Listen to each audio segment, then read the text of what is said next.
And in our fight against terrorists, we need to use every effective tool at our disposal, both to defend our security and to protect the freedoms and civil liberties enshrined in our Constitution. In the president's weekly address, he called on the Senate to pass the USA Freedom Act, which overhauls the National Security Agency's program that collected Americans' phone records in bulk.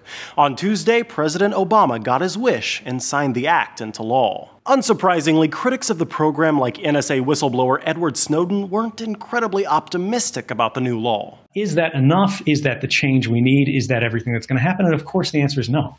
It's not enough.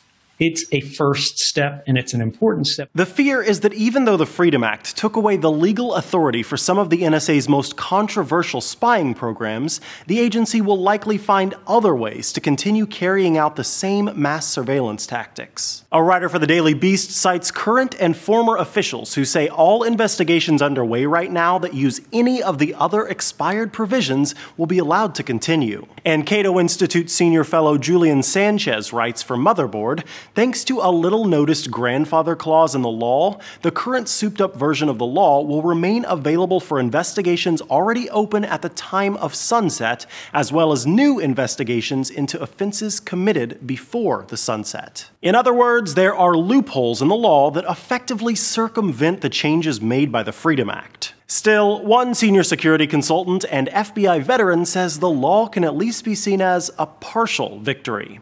Privacy advocates will be satisfied that bulk data collection is no longer in the realm of Big Brother, and law enforcement agencies will still have the tools necessary to track suspected terrorists. And civil liberties advocates will likely find solace in the fact the Senate voted down 3 amendments to the Freedom Act introduced by Majority Leader Mitch McConnell. According to Wired, those amendments would have strengthened surveillance powers by delaying the effective date of the Freedom Act, requiring companies to notify the government if they change the way they retain data, and limiting the powers of the public interest advocate, who is tasked with advocating for the American people in surveillance court cases. For Newsy, I'm Micah Sargent.